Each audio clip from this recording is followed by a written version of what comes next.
company are our values. We have a philanthropic arm that we are very excited about it. We donate our time and money to several organizations. We recently were able to raise funds to support the Leukemia and Lymphoma Society and help people and families that were battling with cancer. Besides that, we have this amazing platform where we join once a month to generate conversations, provide tips and resources around subjects that matter, and make our community stronger. Yes, I'm talking about this Scaling Agile Meetup. So thank you to all of you to make us better every day and for being here today in this Friday afternoon. We are not perfect, but we are trying to improve every time and bring you great speakers and talents to help us grow in our personal and professional life. And thank you, Art, for being here, for willing to participate and have this conversation with us today. What we bring to the table? We are all about Agile solutions, Atlassian services, and Agile staffing. And we have a great partnership. We are part of the Agile Alliance. We are Atlassian Silver Solutions, and we are a Scale Agile partner. And of course, for this particular webinar, we are partnering with Einer Joining and the Center for the Creative Leadership. What I love about this slide is because it speaks by itself.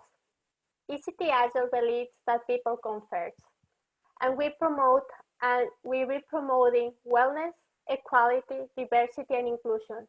We strive to expand our voice in events like this one. We want to help business and individuals to become better versions of themselves, and we do that because we believe that people comes first. So if you just leave with one thing about everything I just talked about ezTagile, it's not complicated, it's easy. For us, it's simplifying Agile. And we do that with the right tools, mindset, tailoring, and change management. If you have any questions and concerns about Agile or just looking for some recommendations or tips about Atlassian products, just give us an email. There is like a link in your screen, and we are happy to set up like a free chat conversation, no cost, with you at any point. Finally, I have two announcements. If you are part of an Agile software development team, or if you know someone that could be interested, ezTagile is posting a request for information. The deadline to apply is August 18. And my last announcement is like we are calling for speakers. If you are interested in use this power platform, Scaling Agile Meetup, and bring meaningful conversations to our Agile community, please send me an email and I will follow up about the next steps. And with that said, I just want to thank you one more time to Art Pittman for being our guest speakers today. Many of you already know him. Art is a leadership coach, an Agile coach. His mission in life is to help people to act more like human at work. His experience includes working at various financial services, higher institutions, and information technology companies. With that said, I'm going to stop sharing and welcome everyone.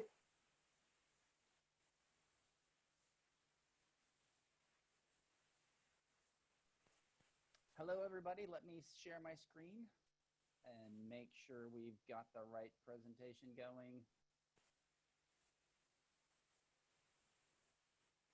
Here we go, share screen. All righty. So can you see me? Let me open this up a little bit. I know you can see me, but can you hear me okay? Okay, excellent. Well, so thank you to ezTagile. It's nice to be here. I appreciate Camille extending the invitation. It's great to be partners with you, Maria. Thank you for hosting. Art, is there any way that you can raise your volume a little bit up? Let's try this. Can you hear me now? Is that any better? A little better? Worse? I think I hear you better. Yeah, better. I have better. Good. Okay, better. Testing. Hello. Yeah, this is a funny Zoom where you have to check which input you have for your microphone. So I'm going to continue. Thumbs up. Yes. So you missed the part where I thanked you all for inviting me. Thank you for co-hosting, and thank you for Camille for extending the invitation. Back in 1997, early 1997, my wife called me when I was at work, and she was upset. Oh, let me call timeout. The story I'm about to tell is for illustrative purposes only.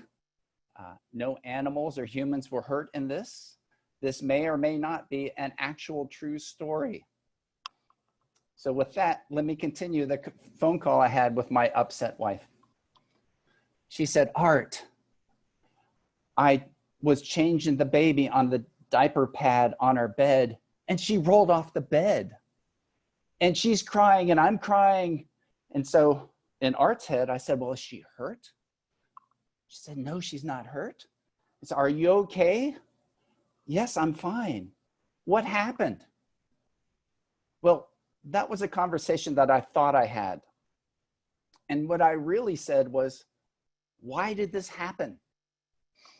And I don't hear anyone because you're on mute, but I could hear a collective sigh like, really, Art, you're a counselor and you asked that question of your wife at that moment? Again, this may or may not be a true story, right? So for illustrative purposes only, I told that story for two reasons. One is that words do matter. In any conversation, words matter and how you use them and what you say. And the second reason I told that story is to illustrate my default conflict style. At one point, one parent might have said, hey, we're about to have a baby. Maybe we should buy a diaper changing table. And the other parent might have said, nah, let's just use a pad and a bed. It will be easier. And me, if I was that parent, I may or may not have stepped into that conflict and had this discomforting conversation.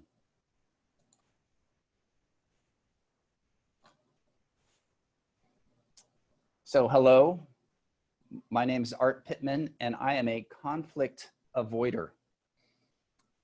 What that means is we're going to step into it. I'm more than a conflict avoider, of course, I have wandered a lot in my career. I spent some time in hospitality, in higher education, and in financial services.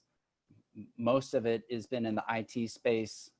I currently do a couple of jobs. One is I do agile coaching, and the other is I do executive and leadership coaching through the Center for Creative Leadership with my own LLC.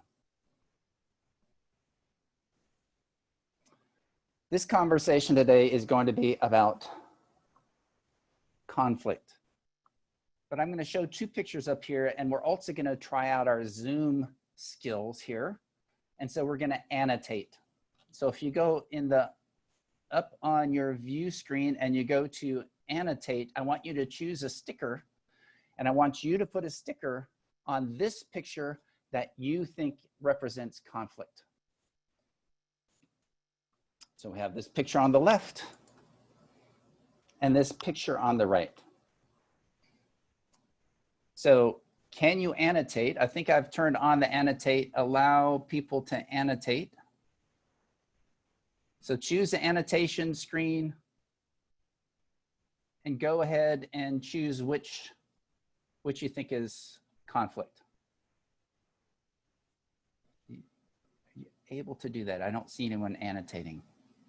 I don't know if I have to do something or not. Yeah, I think, I don't know, I can see the annotation. You can see the, oh, okay, I see the annotation. Ah, excellent. I was looking at the wrong screen because the presentation's over here. Nice job. So it looks like split half and half. Yeah, so, and we're gonna get into this picture a little bit more. But as we do that, I wanna find out why you were here. So what I'm gonna do is I'm gonna clear everyone's annotation, and then I'm gonna disable participants annotation for right now. So, but why are you here? Alex, I think we have a poll for that. I have a reason, but I'd love to hear your reasons. So we should have a poll that pops up and shows 6 options for why you are here.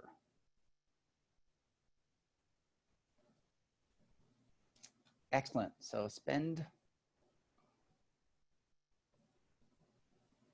let's go 20 seconds. Pop in your scores.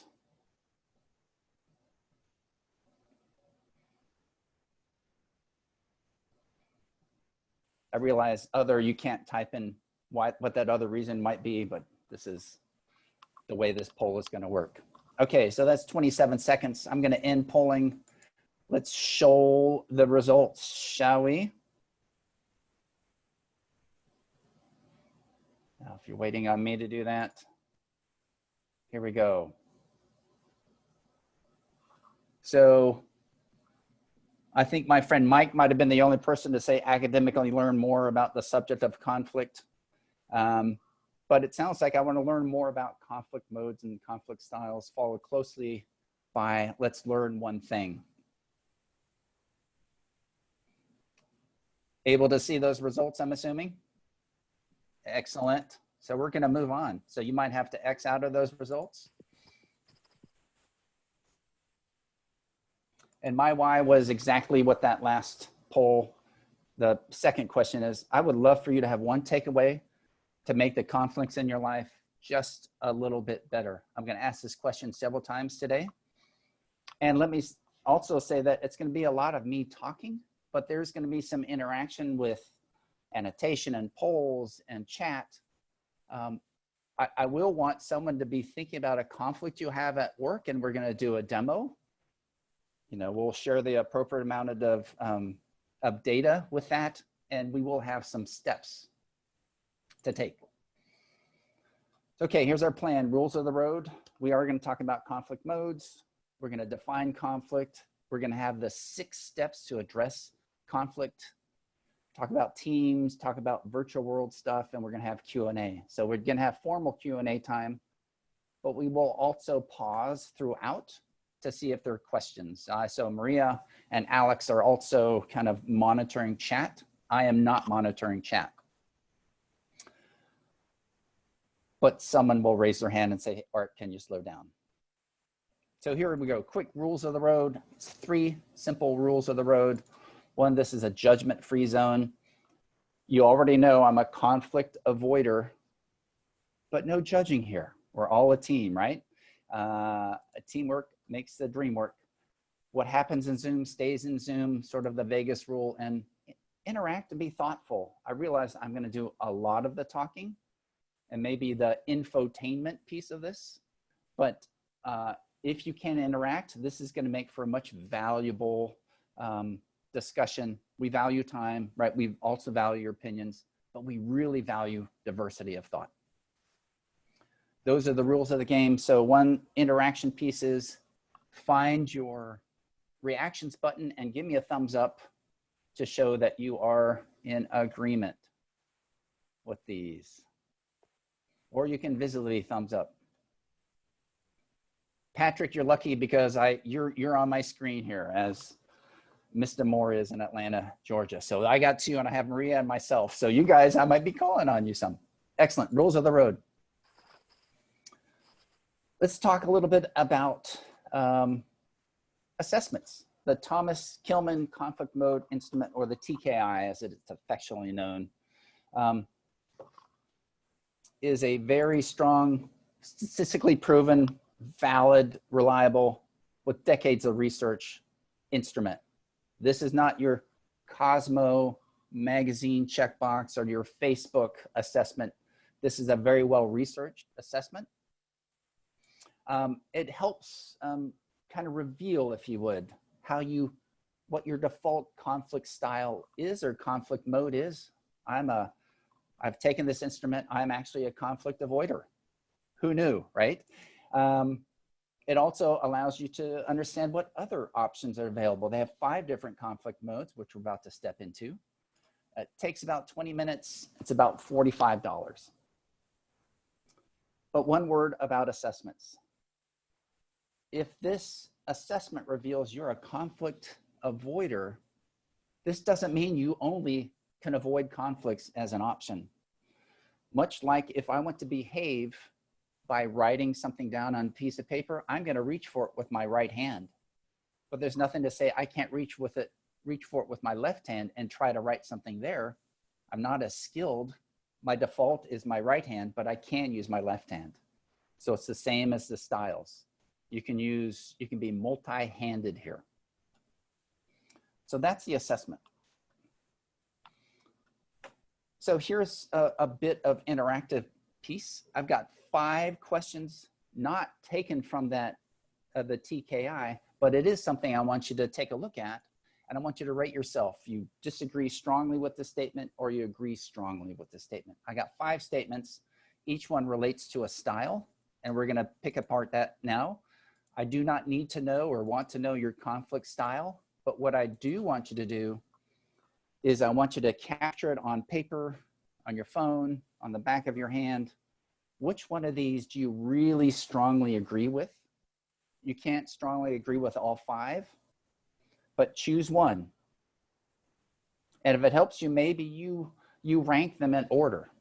So I agree with number 3, that's my highest one. And then number 2 is my second highest one, and number 4 is my third highest one.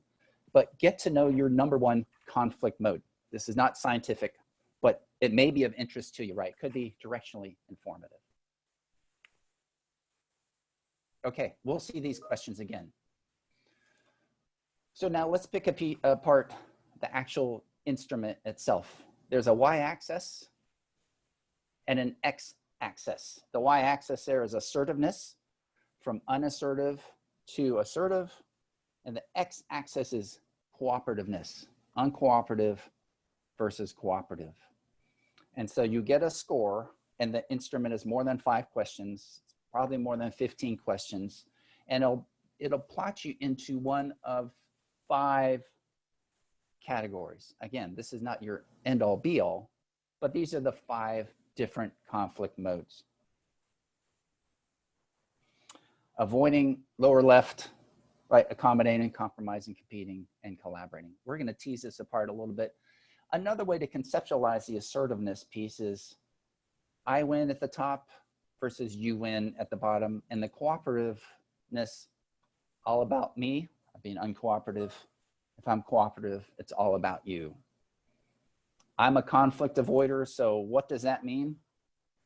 That means that you win and it's all about me. Again, this is a judgment-free zone. Not necessarily proud of this, but it's almost like the passive-aggressive nature that we Southerners are known for, right? So remember these questions, okay? Do you have the question in mind?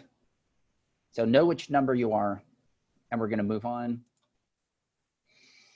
So let's read these, shall we? Again, judgment-free zone. The first question was, number 1, I keep my opinions to myself if they disagree with others. I don't need to see a show of hands, but if you are number 1s, what does that mean? That means either you're my brother from a different mother or you're my sister from a different mister, right? So avoiding a conflict means you're not paying attention to the conflict. You're not taking any action to resolve it. You know, it just goes away on its own. That's how us conflict avoiders think about things. Question number 2. So we got 4 of the choices. I wonder where this question goes. I often go along with recommendations of others in a conflict. So if you're a number 2, you're accommodating, right? You allow other party to satisfy their concerns while neglecting your own. So the TKI revealed to me, I am number 1, a conflict avoider, and I am number 2, I choose to be an accommodator. I know a lot of you people on this call. The other people, count yourselves as blessed for not knowing me so well, right? Because I avoid and I accommodate people. So number 3, let's see what question 3 was and where does that fit onto this plot. I'm usually firm about advocating my side of an issue, right? We got 3 choices. 3, 2, 1, and we can figure that out. And that's the competing mode, right? You use your authority or your power to satisfy your concerns without regards to the others, right? In thinking about the question number 4, you got 2 choices. When I negotiate, I usually win some and I usually lose some. Which one is that? Call that compromising, right? So we identify solutions that partially meet my needs and partially meet the other person's needs. So that's number 4. Number 5 is collaborating. Where does that fit, right? To resolve conflict, I try to blend ideas of all people involved, right? So that's cooperating with the other person to understand their concerns in an effort to get a mutually satisfying solution. If I channel my Stephen Covey in my 7 Habits book, let's call that a win-win solution. And a little bit more on that in just a second. Right, so that's a win-win collaborating. That's the win-win conflict mode style. If we work backwards, number 4 is going to be compromising. We'll call that a lose-lose, right? We don't get, everyone doesn't win. We get partially something, we call that lose-lose. Number 3, competing. That's a I win, you lose, right? Number 2, accommodating. I lose, you win. And number 1 is we're not even playing the game, right? It's like War Games, the movie, right? The only way to win is not to play the game. So those are the different conflict modes. We're going to focus our time on that 5th one, upper right, the collaborating. So that's conflict modes. What I'd like to do now is spend 10 seconds. And if you would kindly put into the chat one action you've taken away so far.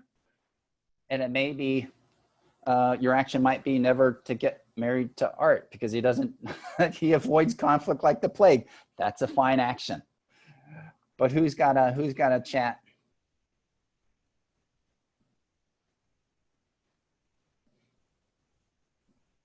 Listen well, awesome.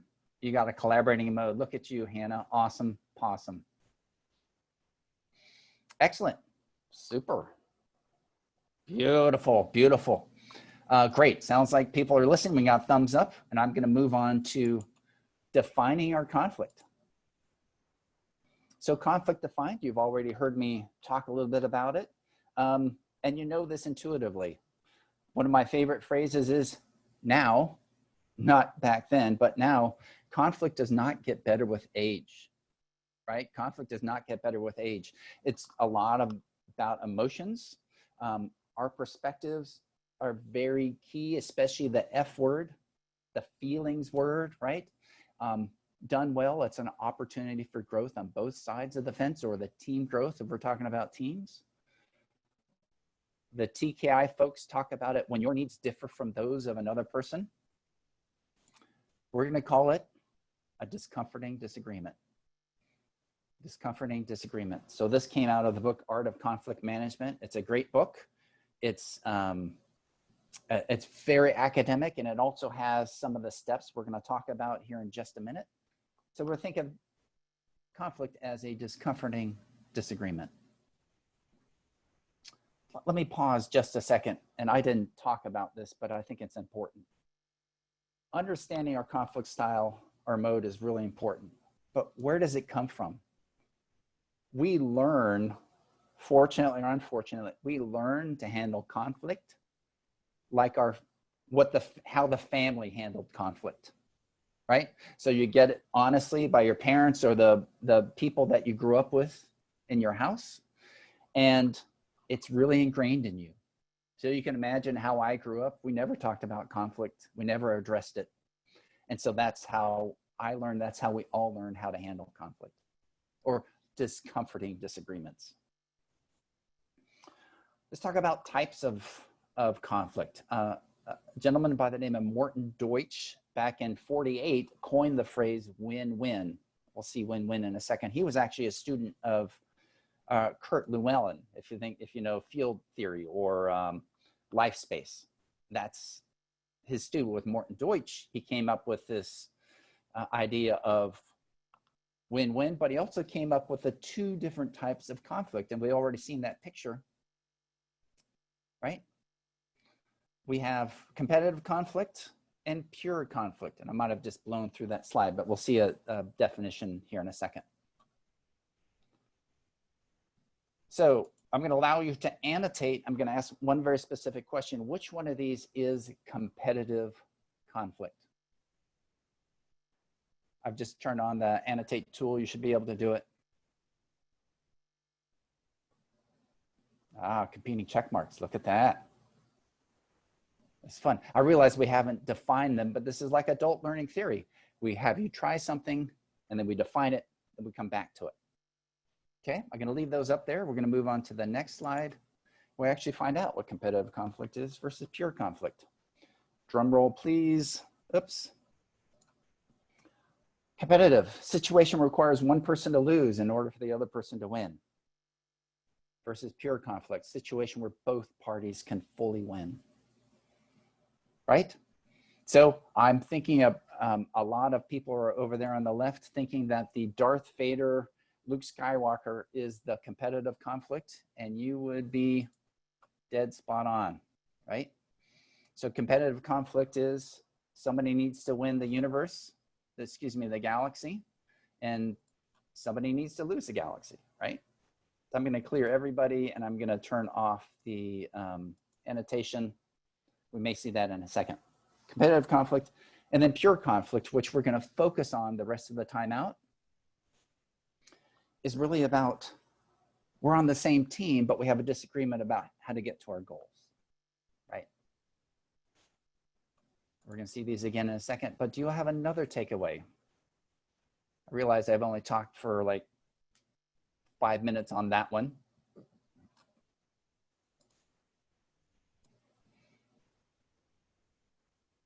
Any other takeaways? I think it's interesting to think about competitive conflict and pure conflict. Not, thank you. Understand the type of conflict, 2 types, awesome. That's great. Yeah, there's lots of takeaways. Excellent. So that's the thing. Let's move on to win-win. One way to think about that is seeking mutually beneficial solutions. So do you remember which conflict mode operated well into the win-win? Ooh, somebody chatted up. I'm assuming it's collaborating. It was collaborating as if you didn't know that. So that's the win-win. And now it's come time to talk about the 6 steps to address conflict. Now remember, we're talking about pure conflict, which means that we're on the same team. We want people to win together. We're a win-win. And we're going to go through these 6 steps right now. Step number 1 is separate the people from the problem, right? So it's about, if we think about a conflict with your spouse, and maybe the spouse turns the TV on too loud in the morning, or your significant other is always on their cell phone during meals, or your team members like refuse to put on their video for the team call, right? Those are all potentially conflicts. But we want to separate the people from the problem. These people aren't rude or, I guess, like idiots, right? These people are behaving in ways that aren't conducive to creating teams or a spousal or friendly relationship. So number 1, separate people from the problem. Focus on the goal. What's my goal? I want to get some more sleep. I want to sleep in to 9 o'clock or to 5:30, whatever that is, right? Another piece to think about is what their goals are too. What's my spouse's goal for turning on the TV loudly in the morning? Maybe they want to learn the news. Or why do my teammates not want to put on their video? Maybe they're Zoom fatigued, right? That's step number 2. Step number 3 is brainstorm together options for mutual gain, right? And it's important to think about options for mutual gain. This is not a competitive strategy. This is a collaborative strategy. And if you think about those options, how are you going to measure the benefits of the option you choose? What data are you going to use, right? And that's the option you want to use. How are you going to measure that objective and measurable criteria? Well, if we bought that, the baby wouldn't have fallen off the bed, right? So ironically enough, 3 weeks after that phone call back in 97 with my wife, I was changing my daughter's diaper. Again, this might be a true story or not. I was changing my daughter's diaper and she rolled off the bed and she cried and I picked her up and I called my wife. Again, that may or may not be a true story. So, but you base the path forward on objective and measurable criteria. Step number 5 is check in and follow through. One thing to have the conversation and manage the conflict going forward. It's another thing to manage the conflict going forward and to check in to see how it's going, right? So those are 5 steps. But I did say 6 steps, right? What is that first step? Step 0, right? Get out of fight or flight, man. So if you're mad and irritated, upset, angry, trying to have this conversation with a significant other or a team member is not going to breed positive results, right? It's already discomforting disagreement. Putting some anger and other emotions on top of that is going to make things go south pretty quickly. So those are the 6 steps. There are 6 steps, 3 and 3, 6 steps. In 2 slides, I'm going to ask for a demo partner. And so be thinking about that. But I was speaking with one of my mentors and coaches the other day and was describing this. And we both decided that all these soft skills boil down to something around emotional intelligence. Or I think Peter Drucker called them, there are hard skills in life and then there are harder skills, right? So these soft skills or harder skills all boil down to emotional intelligence. And if you look at these 6 steps, you can map them easily to kind of the 4-quadrant model of emotional intelligence, right? The get out of fight or flight, I need to have the self-awareness to understand I'm upset. I have to have the self-management to work my way through that. I mean, separating the people from the problem, I have to manage myself, but I have to have a relationship management piece too. So a lot of this boils down to emotional intelligence skills. Okay, now is the time. I would love to have a volunteer. I don't have to know you. This is a safe space, right? This is a judgment-free zone. So what I'll do is I have a series of questions and you're going to walk yourself through preparing to have this conflict conversation. So Maria and Alex, if you can look for people with a thumbs up and we'll unmute them and we'll have a conversation about demo. Susan is ready. Okay, can you unmute her and okay, Susan, I think you can unmute yourself as well. Okay. Hi, how are you? I'm Susan. Hey, Susan, how are you? Good. Gosh, I don't see you. Where are you? I can turn my video on. Oh, that would be awesome. Look at you. Hey, Susan. That's sometimes I have connection issues. But I get it. I get it. If it goes south, then just turn off your video. I can turn off my video. No worries. Okay, so you've got a conflict in one sentence and reveal only details where it's appropriate, right? You don't need to say Joe Smith, who's on this call, and I have this disagreement. We don't need to hear that. But so in a sentence, can you describe the conflict? Sure. Let's see. We have a Scrum team. Okay. And the product owner and the dev manager come into friction when there's a what does the Scrum team need to do? And then there's a how does the Scrum team need to do it? And they tend to step on each other's toes.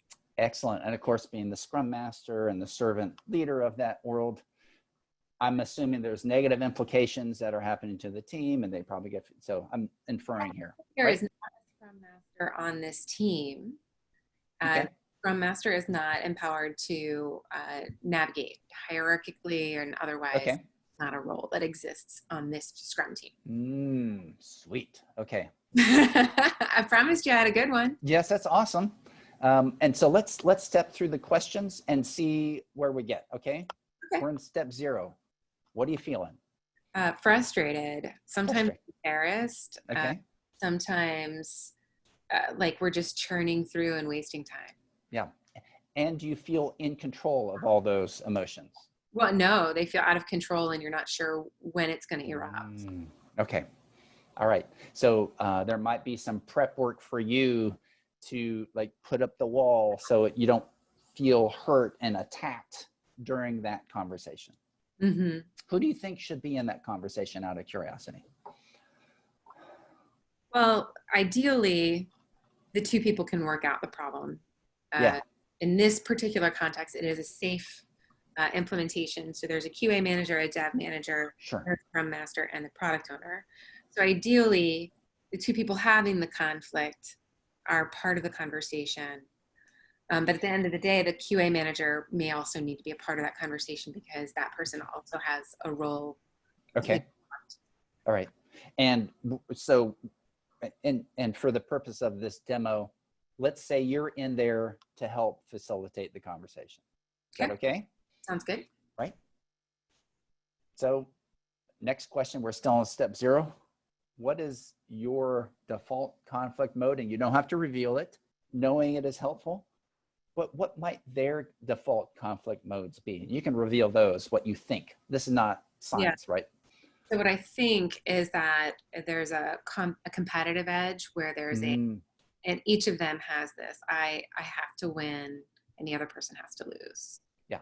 So they got Darth Vader in their head and not Tom Brady. Sure, we'd much rather talk to Tom Brady in this instance, right? Yeah. So who's oddly enough, who's the voice in your head? No, Brady. Definitely a Brady. Okay. See both of them win. Yeah. Awesome. Beautiful. And last one, what's the relationship like between the 4 of you? Superficial. Okay. Awesome. Right.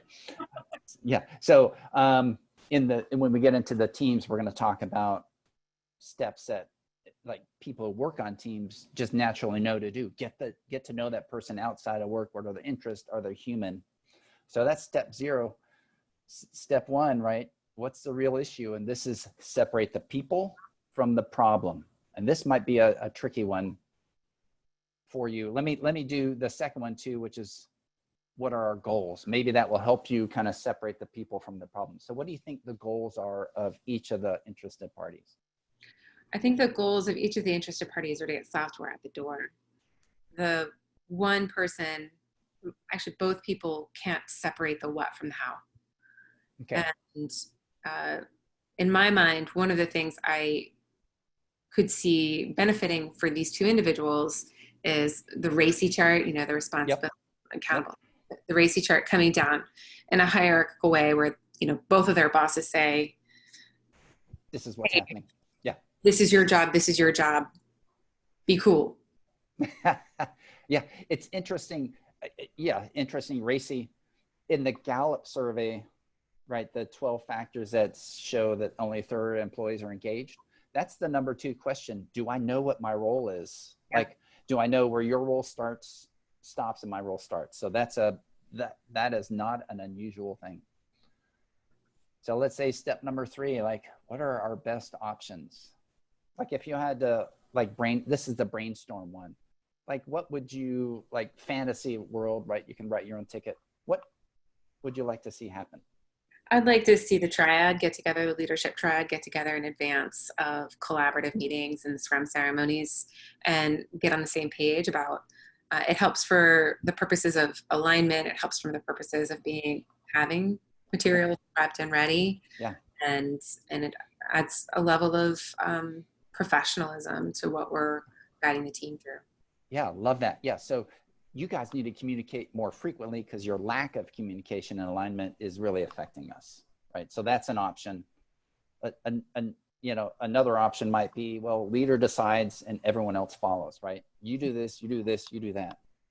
Perfectly viable option. Who's going to opt in for that, right? That'd be step number 3. Step number 4 is how will we know if we're on track if we select one of those options? Let's say we take that option you had of meet more frequently. How will you know it's working well? What objective data could you see? The count of negative interactions during team ceremonies reduces. Yeah, sweet. Yeah, number of times the baby falls off the bed. Right? Awesome, right? They fall off the diaper changing table. Yeah, awesome. And then number 5, how do you think you could follow up if you're the facilitator for those 3? I don't have an answer there. How would you follow up? So I guess that's a matter of asking each of those individuals, how are you feeling like it's going? Sure. Your value in doing this, and continuing it. Do you opt in? Right. Yeah, and this is sort of hard and artificial. You don't have a solution, so it's really hard to kind of. Sure, I'm waking up all these things. Yeah, no, I get it. Okay.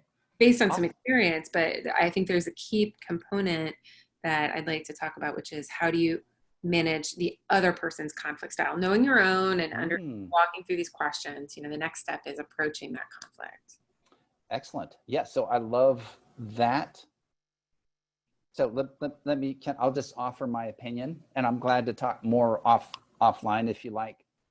And I'm sure others have, like, how in the world do I manage that other person's conflict style? Well, we can only control ourselves, right? That's our circle of influence, circle of control. Outside, it's like the target symbol. The next layer out is circle of influence. And the next layer out of that is accept everything, right? So the circle of control, I can control myself, but you can also control or mutually agree on the conversation goals. Hey, at the end of this conversation, I'd love for us to come to some sort of management or a resolution is the wrong word, some way to help the team deliver software better. Can you jump in? Can you be on the same page with me? So it's really a precursor. It'd be step 0 - 1 is you're going to have that conversation, but you have to agree to the goal of the meeting. Does that help some? Yeah. Okay. Susan, thank you so much. I appreciate the demo. We got snaps. I appreciate that. Thank you.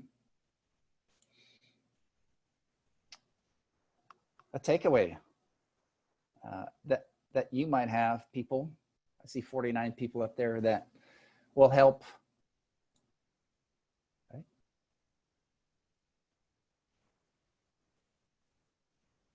How to make sure. So I see a question: how do we make sure resolutions get followed through? Right. So if you're part of that discussion during the first initial meeting, we can say, let's check in a week to see how it's going. Let's check in a quarter, check in 2 weeks. Do you agree to that? Yes, I agree to that. Okay, we'll check in 2 weeks. I'll set the time up for that. So that's one way to check on the follow through. And then you share feedback. You agreed to keep the TV off 4 days during the week, and yet 3 days last week and 3 days this week, you've turned the TV on loud at 4:30 in the morning. That's feedback. So I'm checking the time. We have about 14 minutes, and I'm gonna move on. And I'm glad to answer those questions offline. And now we're gonna move into kind of the team space. And these 3 slides are relatively quick and light, and then we'll get into a review, and then we'll move forward. And we can go to lunch, right? In teams, conflict, right? We're complex adaptive systems. Anytime as a human, we're a complex adaptive system. And anytime you have multiple complex adaptive systems on it, together, there's going to be conflict. So it's normal. So seeing it as something other than normal can lead to kind of spin and thrash, right? It's really a sign of a healthy team and healthy team interactions. And you want that creative abrasion, especially in innovative teams. And typically teams don't handle conflict well, right? That's been my experience, and that's been kind of the research supports that. And when they do handle conflict, sometimes they make bad decisions, right? In order to avoid the conflict, hello, Art, in order to avoid the conflict, rather than learning how to manage it effectively, right? So again, if we have 10 people on a team, we have 10 people, potentially 10 different family of origin stories about how they manage conflict. And getting those together on the same page is quite difficult.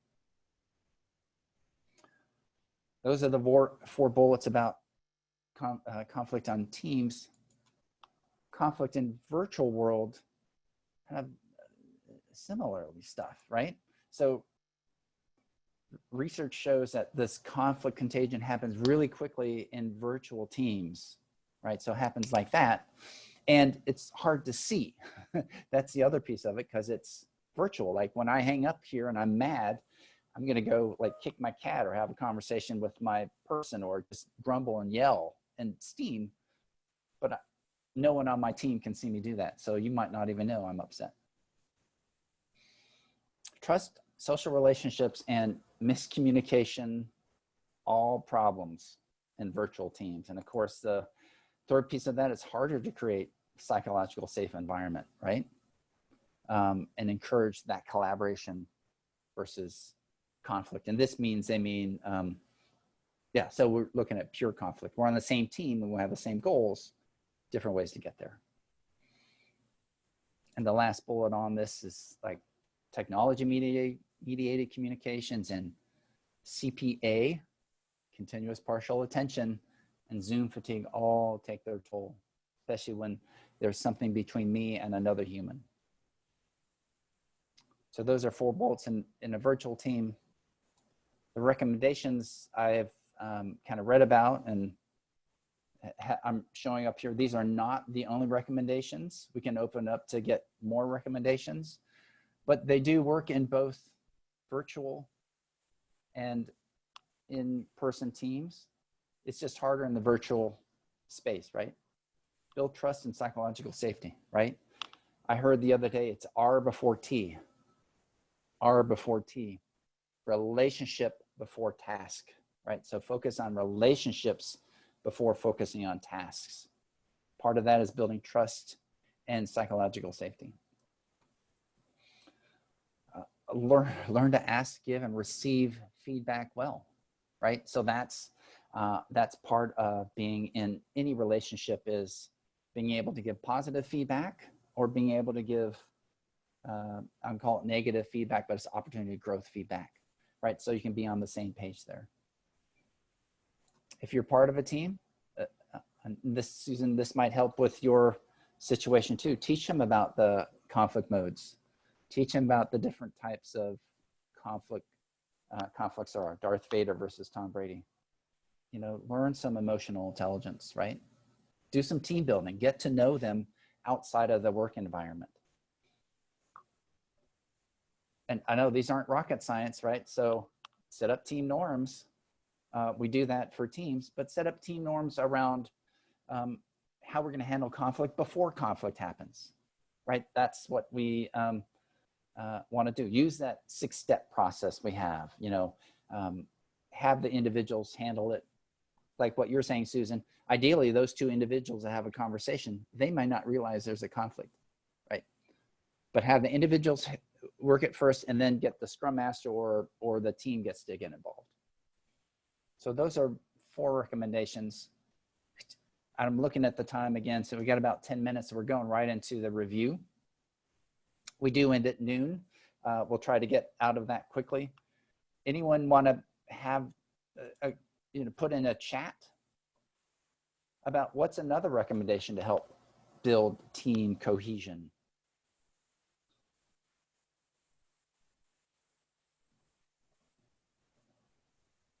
So I see, yeah, people are saying like, put the Myers-Briggs out there. Get to know people's Myers-Briggs. Have a disc. Yeah, those are good. So you're already way ahead of me. Thank you. Okay. Oh, last one. So if you do have a conflict, use a facilitator. And if you have a Scrum Master on your team or an Agile coach, bam, built in for you. One takeaway, I think you all have been putting that in. 3, 2, 1, and now let's go into review time. And this is an experiment. I'm fully prepared for everyone to rebel here, but this is the annotate time. So I'm going to turn on annotation, but you're going to use text. Huh? And so what we want to do now is fill in the blanks to these things, huh? There's 5 blanks, 1, 2, 3, 4, 5. Hey, there's 6 blanks. There's 4 blank EQ blanks. Conflict with teams is blank. It's a sign of. If you get into annotate mode, can you type in some of these answers? Still people with me here. Annotate in text. Ah, beautiful. I'd say that's a yes. Conflict with teams is common. The one up top is 5 conflict styles if somebody wants to take that. Which 5 are they? Beautiful.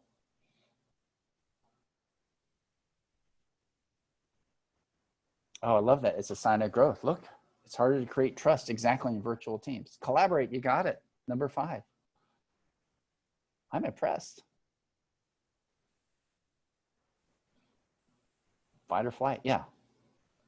That's actually beautiful. Step 0 is fight or flight. Get out of it. Beautiful. Somebody's putting my name up there. You guys are fun.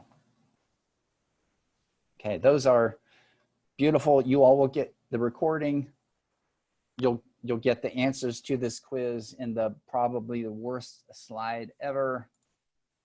Bam, there they are. It's awesome.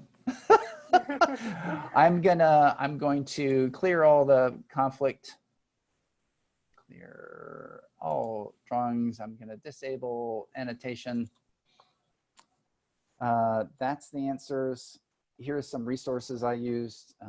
Art of Conflict Management. So I like that book a lot. It's from Audible. Never Split the Difference. I'm assuming a lot of people have read that too. 7 Habits book and Radical Candor. 4 other books to consider. Getting to Yes. Emotional Intelligence 2.0, Culture Code. Your Brain at Work. I really like the SCARF model that David Rock talks about. When your threat, your status is threatened, or your certainty is threatened, or your autonomy is threatened, relatedness or your fairness is threatened, we go into fight or flight. So that's what I had. That is all the content I have now. I will click on chat to see if there's questions, or people can unmute and ask questions. Like I had a professor in counseling school who said, could there possibly be any questions? And I know there's plenty of questions, but Maria, I'll let you and Alex facilitate that. Yeah, sure. So everybody's welcome to unmute themselves and just give, we can just unmute and say a big bravo and applause for Art Pittman for this great presentation. Will be awesome. And I don't know if somebody else have any questions. That's it. I don't see any other questions, and we are very super close to the. That is awesome. It is a Friday afternoon, and happy hour starts at 5, right? It's only 1. Well, thank you so much, Maria and Camille and Alex and all the fine people at ezTagile. I really appreciated being here. I look forward to our interactions around the triad and around the Zoom community going forward. Yes, and we have questions. We are recording this presentation, and we will have the slides, and I will send an email probably, if not today, Monday morning, so you can review the slides of the record and just with some tips as well. So thank you, everyone. I hope you have a great weekend, and just stay tuned for our next event. Bye. Thank you all.